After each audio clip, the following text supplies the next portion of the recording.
szklanka do połowy pełna. Posłuchaj o tym, co ukryte pod powierzchnią.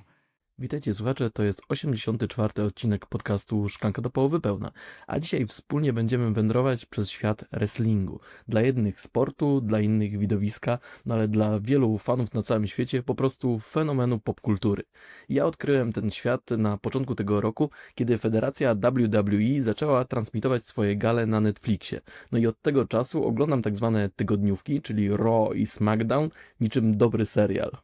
W ostatni weekend, czyli 2 i 3 sierpnia, był właśnie finał takiego serialu w postaci olbrzymiej gali SummerSlam. Także to dobra okazja, żeby opowiedzieć Wam o tym magicznym świecie zapaśników. Zaczniemy sobie od tego, skąd wzięła się ta nietypowa dyscyplina sportu, potem przejdziemy sobie do omawiania zasad, pojęć i całej magii ringu wrestlingowego, a później krok po kroku przejdziemy wspólnie od lat 80. przez złote czasy Hulkomanii, aż po najnowsze gorące wydarzenia prosto z SummerSlam 2025. Ale zanim zaczniemy walkę, jak zawsze zapraszam Was do śledzenia mojego podcastu na Waszych ulubionych platformach podcastowych. Zaobserwujcie Szklankę na Spotify i koniecznie zasubskrybujcie mój kanał Szklanka do połowy pełna podcast na YouTube. Wpadajcie też po dodatkowe materiały z kulis na facebookowy profil Szklanka do połowy pełna oraz na relacje, rolki i dodatkowe filmiki z mojej pracy nad odcinkami na Instagramie Szklanka Spotify oraz TikToku Szklanka do połowy pełna 1. No dobra, koniec tych ogłoszeń, czas wejść na ring.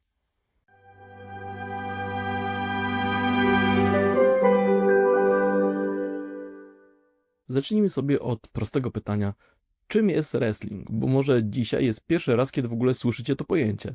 Krótko mówiąc, jest to wybuchowa mieszanina sportu, teatru i wielkich emocji. Wrestling sam w sobie nie jest czysto sportową rywalizacją. Tu zwycięzca i scenariusz pojedynku są z góry ustalone wcześniej, a celem nie jest klasyczne zwycięstwo, lecz zaprezentowanie się jak najbardziej widowiskowej historii na ringu, no i poza nim. Jeśli teraz macie w głowie myśl, no to jak można się w ogóle tym emocjonować, ekscytować, skoro to wszystko jest udawane? To już Wam wyjaśniam. Sam też tak myślałem, kiedy pół roku temu zacząłem oglądać galę WWE. Kiedy jednak przemyśleć sprawę, że chodzi tutaj o pewnego rodzaju konwencję, to naprawdę da się przy tym świetnie bawić. W ringu naprawdę trzeba fenomenalnej sprawności, koordynacji, no i odwagi. W tym świecie nawet najlepszy złoczyńca, czyli heel, później wyjaśnię Wam, co to znaczy, musi wiedzieć, jak nie zrobić sobie, no i swojemu partnerowi krzywdy. Choć spektakle kończą się nie tylko siniakami wrestlerów i wrestlerek, ale czasami naprawdę prawdziwymi, dotkliwymi kontuzjami. Podstawowe zasady są dosyć proste. Walczysz się w ringu o przypięcie lub zmuszenie przeciwnika do poddania się. Ale na tym nie koniec. Większość widowisk to nie są zwykłe pojedynki, takie jak widzicie w MMA czy boksie, lecz specjalne scenariuszowe walki. Mamy więc walki z użyciem chociażby drabin, tak zwane ladder match, czy Hell in a Cell, gdzie ring otacza wielka klatka, czy wreszcie kultowa gala Royal Rumble, w trakcie której kolejni zawodnicy dołączają co parę minut do walki na ringu. No jak słyszycie, walk jest dosyć sporo, ale to sprawia, że ta rozrywka jest naprawdę ciekawa. A kolejnym pojęciem, które musicie koniecznie poznać, jest tag team, czyli drużyny na ringu. Wyobraźcie sobie, że jest więcej emocji niż w klasycznej potyczce. Tag team to walka drużynowa, w której 2, a czasami 4 zawodników stanowi zespół i w każdej chwili może się zmieniać, dotykając ręki partnera i wchodząc za niego na ring. To świetny pretekst do takich strategicznych zagrywek. Kto zdoła przetrwać, a kto pociągnie zmęczonego kolegę do porażki. W tego rodzaju walkach liczy się dobra koordynacja i współpraca. Współcześnie tag teamy to również drużyny kobiet. Nowe mistrzynie z SummerSlam, Alexa Bliss i Charlotte Flair, uzupełniają się swoim stylem walki i osobowością, a drużyny takie jak złośliwi The Judgment Day czy przerażający Wyatt Six pokazują, że siła jest nie tylko w solowych gwiazdach, ale także właśnie w takiej zgranej ekipie. A teraz przejdźmy sobie do najważniejszego, czyli do rozróżnienia dobra i zła, bo na tym tak naprawdę polega współczesny wrestling. Heel to ten zły, manipulator, często kombinator, który robi wszystko, by ściągnąć na siebie gwizdy publiki. Przykład? Proszę bardzo. Roman Reigns przez kilka ostatnich lat jako Tribal Chief terroryzował cały roster WWE i podbijał serca nienawiścią fanów, a jednocześnie zdobył ich szacunek za swoje ukochane oszustwa, no i charyzmę. Do czołowych heelów dzisiaj zaliczamy też takich typków jak Seth freaking Rollins czy Dominic Dirty Mysterio. Te złe postacie potrafią rozjuszyć trybuny bardziej niż cena popcornu na stadionie. Jednym z największych tak zwanych heel turnów ostatnich lat, czyli przemian z babyface'a, czyli tej dobrej postaci na heela, była postać Johna Ceny. Skądinąd pewnie kojarzycie gościa z różnych filmów czy seriali. No i właśnie John Cena, który w ikonicznej scenie na ringu zaprzedał swoją duszę kolejnej znanej postaci, czyli The Rock, przez 5 miesięcy jako heel wykrzykiwał różne przekleństwa w stronę tłumów, a te, no cóż, odwdzięczały mu się za te gwizdy buczeniem. No i to zmieniło się właśnie przed całą galą SummerSlam, kiedy to w rozmowie ze swoim przeciwnikiem i jednym z najlepszych współczesnych zawodników, The American Nightmare Codym Rhodesem, panowie podali sobie ręce i wypili na ringu wspólne piwko. No to było piękne, żeby w wrestlingu właśnie zobaczyć, że ten zły może przeobrazić się na dobrego, no i na odwrót. No ale właśnie, jeżeli chodzi o tych dobrych, to po drugiej stronie barykady mamy tak zwanych babyface'ów. No i ten babyface, czyli ukochany przez publiczność bohater, to na przykład Cody Rhodes, czyli The American Nightmare, oddający serce dla publiki. Innym przykładem jest chociażby CM Punk, zwany Voice of the Voiceless, czyli głosem niemych, czy Sami Zayn, walczący zawsze do końca, gotowy bronić zasad i przyjaźni. Publiczność uwielbia takich czystych, szlachetnych fighterów. Są też kobiece babyface, jak chociażby Bianca Belair, która walczy z uśmiechem na ustach i motywuje tłumy dzieciaków, że warto nigdy się nie poddawać. Okej, to skoro słowniczek mamy już za sobą, to teraz poznajcie historię wrestlingu, czyli jak to się stało, że dorośli mężczyźni i kobiety zakładają wielkie majtasy, no i udają, że się biją. Wrestling swoimi korzeniami sięga już XIX-wiecznej Europy i amerykańskich cyrków. Początkowo te tak zwane walki, w dużym cudzysłowie, były często ustawiane. Już wtedy rozmawiano, że publiczność kocha taki dobry show. W USA ta telewizyjna era wrestlingu zaczęła się tak naprawdę w latach 80. XX wieku, a jej główną twarzą został zmarły niedawno, 24 lipca tego roku, Hulk Hogan. Dzięki temu zawodnikowi w żółto-czerwonych barwach wrestling z niszowej rozrywki stał się światowym fenomenem. Amerykanie mieli coś takiego jak nasza małyszowania, tyle że 20 lat przed naszym orłem z Wisły. Tak zwana Hulkomania ogarnęła Amerykę właśnie w latach 80. i 90., a wrestling stał się wtedy największą popkulturową atrakcją. Postacie z ringu trafiały wtedy do kreskówek, gier, a nawet miały swoje dedykowane figurki. Hogan miał rekordowe panowanie mistrza i sprawiał, że dzieciaki ćwiczyły jego ciosy, tak zwane leg dropy, na kanapie przed telewizorem. I mniej więcej wtedy pojawił się Vince McMahon. To on założył federację, która dziś rozpoznawana jest na całym świecie jako WWE.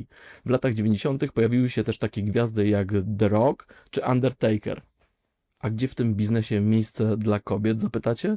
Jeszcze 20 lat temu kobiece walki były traktowane trochę po macoszemu. Miały stanowić taki przerywnik dla walk wieczoru w wykonaniu facetów.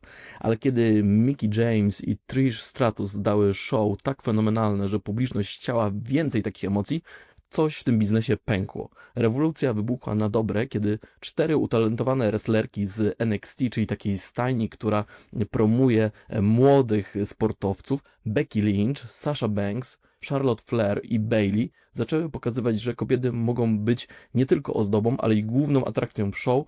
Wtedy okazało się, że właśnie ten kobiecy wrestling może być równie ciekawy, równie widowiskowy jak ten męski. Ostatecznie kobiety dostały także swoją własną oddzielną galę, gdzie występują tylko panie, czyli Evolution. No i dziś gwiazdy kobiecego wrestlingu, takie jak Becky Lynch, czyli The Man, Rhea Ripley, Bianca Belair, Tiffany Stratton czy Naomi, regularnie walczą w tak zwanych main eventach, czyli tych najważniejszych walkach wieczoru i zdobywają tytuły. Becky potrafi wywoływać na widowni potężniejsze reakcje niż niejeden facet, a jej motto brzmi I'm not here to be average, I'm here to be the man. czyli idealne przesłanie dla każdej osoby, która walczy o swoje miejsce w życiu. Właśnie podczas ostatniej gali SummerSlam 2025 Becky Lynch zachowała swój tytuł Women's Intercontinental Championship w zaciętym pojedynku z Lyrą Valkyrią. A czy na świecie są inne kraje, które także lubią ten rodzaj rozrywki? Oj tak, i przede wszystkim mamy tu na myśli Japonię i Meksyk. Zacznijmy sobie od kraju kwitnącej wiśni. Japońska odmiana wrestlingu, czyli puroresu, kojarzy się z twardym stylem walki i niemal sportowym podejściem. W New Japan Pro Wrestling walczą prawdziwi twardziele. Tu liczy się nie tylko show, a czysta siła i wytrzymałość. Z kolei Meksyk, który jest taką mekką luchadorów, czyli tych zapaśników, którzy przede wszystkim są charakterystyczni przez swoje maski, z którymi się nie rozstają. Ta meksykańska lucha libre to kolejny przykład karnawału, masek, skoków z trzeciej liny i kolorowych postaci, a walki tam są pełne akrobacji i zawrotnego tempa. No i oczywiście te światy, czy to ze Stanów, ten wrestling, czy ten z Japonii, czy z Meksyku, one wszystkie się przenikają właśnie w tej najlepszej federacji, czyli WWE. Tam jest naprawdę dużo takich zawodników, którzy właśnie wywodzą się z innych krajów. Chociażby Io Sky jest Japonką, a z Meksyku mamy mojego ulubionego obecnie wrestlera, czyli Pentę. Jeśli chodzi o moje zdanie na temat tej rozrywki, to muszę wam powiedzieć, że jak dla mnie wrestling jest paradoksalnie dużo bardziej sensowny niż nasze rodzinne chociażby Fame MMA. To, co mnie urzekło w tej rozrywce, to jest właśnie połączenie siły, niezwykłych umiejętności akrobatycznych, ale także gra aktorska. Jestem ciekaw waszych opinii, bo wiem, że u nas w Polsce sporty walki cieszą się właśnie ogromną popularnością, a ludzie z chęcią oglądają chociażby freak fighty i płacą ogromne pieniądze, nawet gdy walka trwa zaledwie kilka sekund, a zawodników różni wzrost, waga, i doświadczenie sportowe, ale wracając do dzisiejszego tematu, dużo w wrestlingu dzieje się przed samymi walkami za kulisami, gdzie ci źli, czyli heele, knują, a ci dobrzy, czyli babyface, trenują i doskonalą swoją siłę. Każdy zawodnik ma też swoją unikalną muzykę na wejście, swój strój, gest, czy też uderzenie kończące, co sprawia, że ci wrestlerzy i wrestlerki są trochę jak superbohaterowie. W ringu skaczą z lin, rzucają z siebie krzesłami, kubłami na śmieci, wspinają się na drabiny po walizkę Money in a Bank, umożliwiającą skasowanie kontraktu na walkę o mistrzostwo, czy biją się w metalowych klatkach lub roztrzaskują sobie kości o stoły, krzesła i wszystko to, co jest dookoła ringu. Tak naprawdę wszystko w tym świecie stanowi element show. Od zawodników, przez ring i jego otoczenie, aż po sędziów, a nawet komentatorów. Jeśli macie wykupionego Netflixa, to koniecznie sprawdźcie i dajcie mi znać w komentarzach, czy taka rozrywka wam się podoba, a może wolicie to nasze polskie, prawdziwe mordobicie w postaci boksu czy MMA.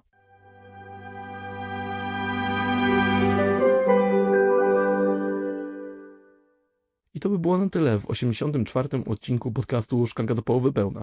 To był odcinek pełen walk, emocji i zakulisowej magii zapasów wrestlingu. Czy wrestling to bardziej teatr czy sport? Dajcie znać w komentarzach, jak wy patrzycie na tę dziwną rozrywkę za oceanu. Dziękuję wam za kolejną wspólną podróż, a jeśli czujecie, że wasza szklanka też jest do połowy pełna, to wiecie, gdzie mnie znaleźć. Spotify, YouTube, Apple Podcast, facebookowy profil Szklanki, Szklanka do połowy pełna, instagramowy profil Szklanka Spotify, TikTok, Szklanka do połowy pełna 1, a po dodatkową dawkę szklanki zapraszam was do serii Dolewka na kanale Szklanka do połowy pełna podcast na YouTubie. Bądźcie bezpieczni, uśmiechajcie się, a my słyszymy się jak zawsze i już niedługo.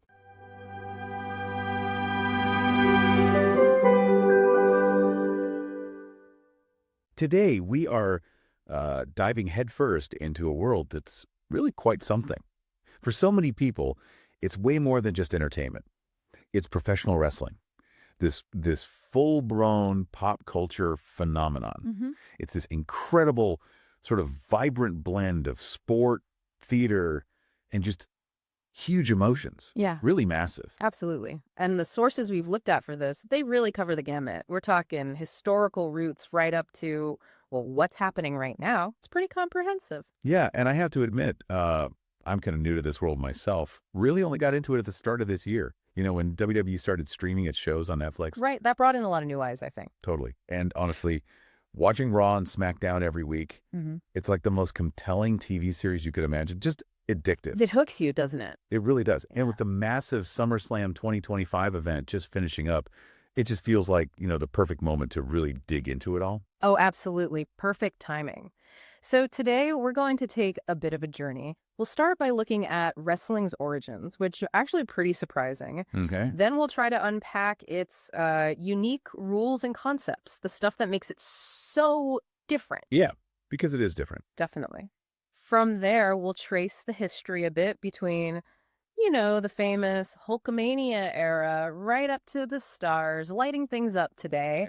And then just to round it off, we'll touch on how it looks in other parts of the world, some of the global variations. It's going to be quite the exploration. Sounds great. Okay, so let's start with maybe the most basic question, the one I think confuses a lot of people. What is wrestling exactly?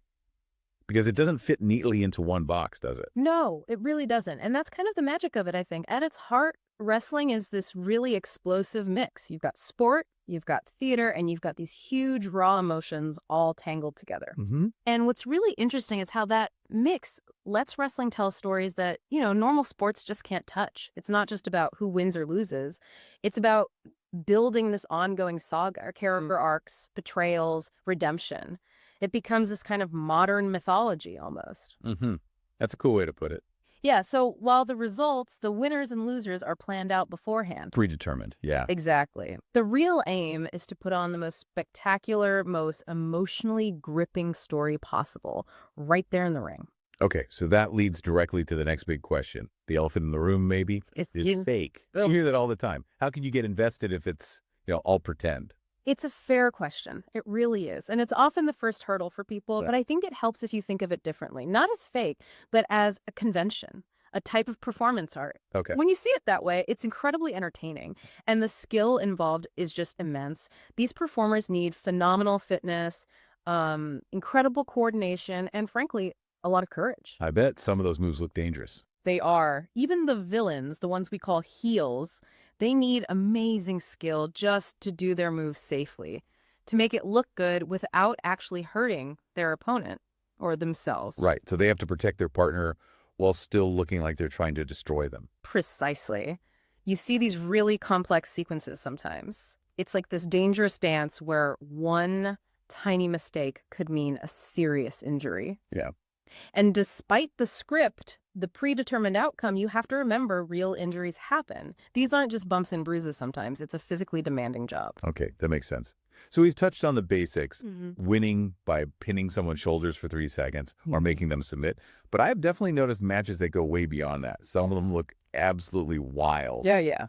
What are some of those special match types? How do they change things up? That's where the creativity really kicks in and the standard rules kind of go out the window. It adds so much variety. Well, you've got the ladder match. Pretty self-explanatory. Wrestlers climb a ladder to grab something hanging above the ring. Usually a championship belt or sometimes that Money in the Bank briefcase. Ah, the briefcase. I've seen that. That guarantees a title shot, right? Exactly. Anytime, anywhere they want for up to a year. Creates amazing surprise moments and tension.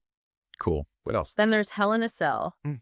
Think of the ring, but surrounded by this enormous, unforgiving steel cage, roof and all. Whoa. Yeah, it just ups the brutality and the spectacle. Nowhere to run, nowhere to hide. Intense. And you can't talk special matches without mentioning the Royal Rumble. It's iconic. The competitors come out one by one every couple of minutes, and the goal is to throw everyone else over the top rope. Last one standing wins. Ah, the Rumble. Yeah, that's chaotic fun. Absolutely. These different match types keep things fresh, unpredictable, and really push what these athletes can do. And it's not always just one-on-one, is it? There's the whole tag team thing, too. Right. Tag teams add a whole different dimension. Strategy, cooperation, sometimes even more chaos. How does that work exactly? So usually you have 2 wrestlers on a team, sometimes more, like 4.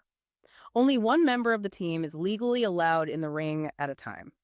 To switch places, they have to make physical contact, usually tagging hands, with their partner who's waiting on the ring apron. Okay, so there's strategy in who you tag in and when. Huge strategy. Do you bring in the fresh person? Do you make a save when your partner's in trouble? It requires great timing, teamwork, knowing your partner's strengths. And we see that with current teams. Definitely. Look at the new women's tag champs, Alexa Bliss and Charlotte Flair, quite a pairing. Or groups like the Judgment Day, who use their numbers to cause trouble. Villains, right? Total villains. Or even the really strange ones like the Wyatt Six.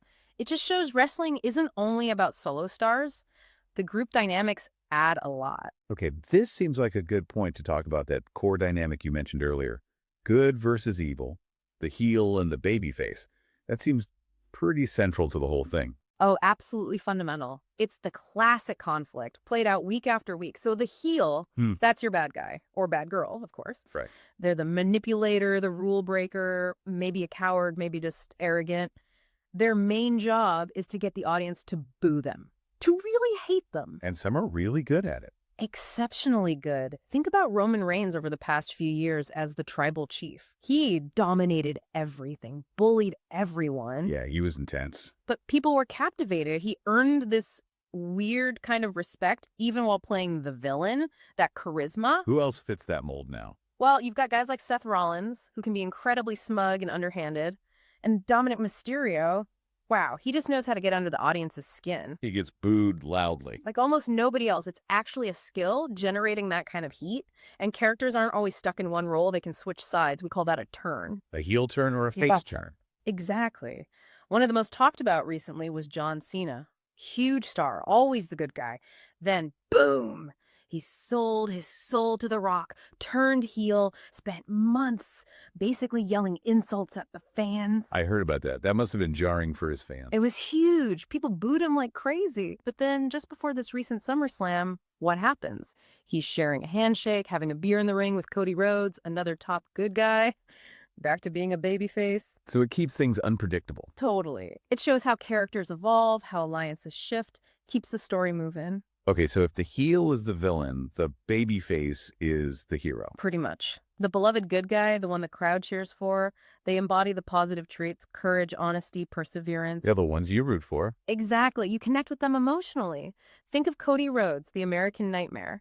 He wears his heart on his sleeve, fights with so much visible passion. Fans adore him. Yeah, he gets a huge reaction. Or someone like CM Punk, who positioned himself as the voice of the voiceless, standing up for the underdog. And Sami Zayn, he's the ultimate never say die character, always fighting for what's right, for his friends. The crowd absolutely loves his fighting spirit. It's not just the men, right? You mentioned female baby faces too. Absolutely. Bianca Belair is a fantastic example. She competes with this infectious energy, this smile, but she's incredibly strong and athletic. She's a huge inspiration, especially to kids, with her whole message of being the EST, the strongest, fastest, toughest. It really is fascinating how much goes into crafting these personas and the stories around them. But to really get the full picture, I'm curious about the history. Where did all this spectacle actually start? Well, the roots go way back, actually, further than most people think. You can trace forms of it back to 19th century Europe, and then it really took hold in American circuses and carnivals. Circuses. Yeah. And even back then, many of the fights were, let's say, arranged, fixed. The goal wasn't pure sport, it was entertainment, getting the crowd excited. Huh. So the entertainment angle was always there. Pretty much from the start. But the real boom, the era that made wrestling mainstream, that's in the 1980s in the U.S. television, was key. And that's where Hulk Hogan comes in. That is absolutely where Hulk Hogan comes in. His passing just recently, July 24th this year, was a huge moment for fans remembering his impact. Hogan, with that bright yellow and red, the charisma, he transformed wrestling. It went from this kind of niche, slightly gritty thing to a global phenomenon. Hulkamania. Exactly. It was like a national obsession for a while, like a rock star crossed with a superhero. He was everywhere. Cartoons, games. Action figures. He had this record-long championship reign. Kids across America were doing his signature leg drop finisher move on their couches. He made it family-friendly, larger than life. And wasn't this around the time Vince McMahon really consolidated things with WWE? Yes. Vince McMahon Jr. took over his father's company and had this vision of national, then global expansion. He was the driving force behind turning it into the entertainment empire it is today, now known as WWE. And the 90s kept that momentum going. Oh, yeah. The 90s brought in a whole new wave of iconic stars. Different vibe, maybe a bit edgier sometimes, the Attitude Era. That's when you got massive stars like The Rock. Who became a huge movie star. One of the biggest in the world.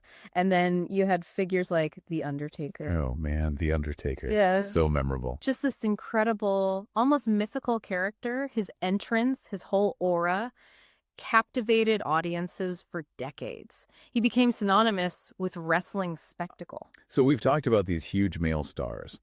Where did women fit into this picture as it evolves? Because honestly, looking back even 20 years or so, it feels like women's matches were often treated as, well, distractions, interludes, like you said. That's sadly quite accurate. For a long time, they were often short matches, sometimes positioned as less serious bathroom breaks almost. It wasn't given the same respect or focus. So what changed? There were sparks along the way. I remember a match between Mickie James and Trish Stratus, two incredibly talented wrestlers. They put on such a fantastic show. The crowd reaction was undeniable. People wanted more. Okay, so a turning point. A definite turning point. But the real revolution, the moment things truly shifted, that came a bit later, it ignited when 4 women who came up through NXT WWE's developmental system, like their training ground, really started tearing the house down. NXT, right. Becky Lynch, Sasha Banks, Charlotte Flair, and Bayley, often called the 4 Horsewomen, they consistently put on matches that were as good as or often better than anything else on the show. So they forced the issue through sheer talent. Absolutely. They proved beyond any doubt that women could be the main event, that they could draw crowds and tell compelling stories just like the men. And today, that revolution seems complete, right? You see women headlining shows, holding major titles. Completely. Stars like Becky Lynch, the Man, as she calls herself, Rhea Ripley, Bianca Belair, Tiffany Stratton, Naomi. These women are not just participants, they are often the biggest stars on the show. They get huge reactions. Massive reactions. Becky Lynch, particularly, can command an audience like few others, male or female. Her whole motto, I'm not here to be average, I'm here to be the man. It really resonated. That's powerful. It is. It's about staking your claim, demanding respect, and she backs it up in the ring. Just at SummerSlam 2025, she defended her Women's Intercontinental Championship against Lyra Valkyria. Great match. Wow. So the landscape has really changed for women in wrestling. Dramatically. And for the better. Okay, we've covered a lot. The nature of wrestling, the history, the key character types, the rise of women. Maybe we should bring it all together and look at the current picture. Who's actually holding the championships right now after SummerSlam 2025? It gives you a real snapshot of who's on top. Good idea. It shows you where the big storylines are. So for the main men's titles, Cody Rhodes is holding the big one, the undisputed WWE Championship. He actually beat John Cena in a brutal street fight at SummerSlam to retain it. Wow, Cena again. And Cody, the ultimate babyface, wins. Exactly. Then you've got the World Heavyweight Championship. That's held by Seth Rollins. He won it in classic heel fashion, actually. CM Punk had just won it from Gunther. Then Rollins immediately cashed in his Money in the Bank contract on a weakened Punk to steal the title. Ah, classic sneaky move. Textbook Money in the Bank cash in. Then the Intercontinental title is held by Dominic Mysterio. He kept it against AJ Styles. And Solo Sikoa holds the United States Championship. Got it. What about the women's titles? For the top titles, Naomi won the Women's World Championship on Raw. That was in a triple threat match against Io Sky and Rhea Ripley. Intense. And Tiffany Stratton has the WWE Women's Championship over on SmackDown. Okay. We mentioned Becky Lynch retained her Women's Intercontinental Championship. And there's a newer title, the Women's United States Championship, currently held by Julia. Lots of titles now. And tag teams. Yep. For the men, the World Tag Team Championship belongs to the Judgment Day, specifically Finn Balor and JD McDonough. Still causing trouble. Always. And the WWE Tag Team Championship is with the Wyatt Six, Dexter Lumis, and Joe Gacy, keeping that creepy vibe going. Okay. And as we mentioned, the new Women's Tag Team Champions crowned at SummerSlam are Alexa Bliss and Charlotte Flair. Quite the star pairing there. Yeah, that's a powerhouse team. So that's a lot happening just within WWE. But you mentioned wrestling is global. What does it look like elsewhere? Is it similar? Similar concepts, but often with very different styles and emphasis. It's fascinating to see the variations. Like where? Take Japan, for example. Their style, often called puroresu, is generally known for being much more hard-hitting. Hard-hitting. Yeah, more stiff strikes, more emphasis on realism within the match. It often feels more like a legitimate athletic contest, even though it's still predetermined. Promotions like New Japan Pro Wrestling really emphasize strength, endurance, fighting spirit. The storytelling can be more subtle, focused on the struggle in the ring. Interesting. Less flashy, maybe. Sometimes, yeah. Though they have high flyers too. But compare that to, say, Mexico. Lucha Libre. Exactly. Lucha Libre is like A colorful carnival exploded in a wrestling ring. Masks. Masks are huge. Oh. Often, a wrestler's identity is tied to their mask. It's incredibly acrobatic, lots of high-flying moves, wrestlers diving from the top rope, a much faster pace usually. So more spectacle, less realistic struggle. Generally speaking, yes. It's vibrant, full of distinct characters, the noble technicos or good guys, and the cheating rudos or bad guys. Each culture really puts its own unique stamp on it. Wow. So much variety. It makes you wonder. Yeah. With all these different styles and the whole predetermined aspect, what is it about wrestling that hooks people so strongly? Why does it have such a massive, dedicated following? That's the million-dollar question, isn't it? I think it really comes down to that unique blend we talked about at the start. It's the raw physical power combined with truly extraordinary acrobatic skill. Right. And layered on top of that is compelling acting and storytelling. You get the physical spectacle and the emotional drama. And it extends beyond just the matches. Absolutely. A huge part of it happens backstage. Yeah. You know, in film segments where the heels are plotting, the baby faces are training or giving interviews. It builds the narrative between matches. Like a soap opera with suplexes. Kind of. And each wrestler is crafted almost like a superhero, aren't they? They have their own entrance music that gets the crowd hyped, a unique costumer look, a signature gesture the fans can do, and, of course, that big finishing move everyone waits for. The finisher? Yeah. The crowd goes nuts for those. Exactly. And the whole environment contributes to the show. It's not just the wrestlers. You see them jumping off the ropes, using chairs or tables or even trash cans as weapons. Climbing ladders for that briefcase. Fighting inside giant steel cages, sometimes putting each other through tables. Yeah. It's pure visual spectacle. Everything is part of the performance. Everything. The wrestlers, the referees who take bumps, the commentators who sell the drama. It's all designed to create this immersive, larger-than-life experience. A world where, for a couple of hours, anything feels possible. Well, this has been fantastic. A really deep dive, just as promised, into this incredible world of fights, big emotions, and that backstage magic. It really is a unique world. And maybe, just maybe, it leaves you with something interesting to think about. Yeah. We talked about sport and theater. So is wrestling ultimately more theater or is it more sport? Or does that question even matter? Thinking about how wrestling blends those two, how it challenges our neat categories, what does that tell us about entertainment itself and how we connect with spectacle? Something to ponder perhaps. I to by było na tyle w kolejnym odcinku podcastu Szklanka do połowy pełna. Pamiętajcie, żeby zaobserwować podcast na Spotify i wystawić ocenę 5 gwiazdek. Jeśli wolicie oglądać treści na YouTube, to zasubskrybujcie kanał Szklanka do połowy pełna podcast. Bądźcie bezpieczni, uśmiechajcie się i słyszymy się już niedługo.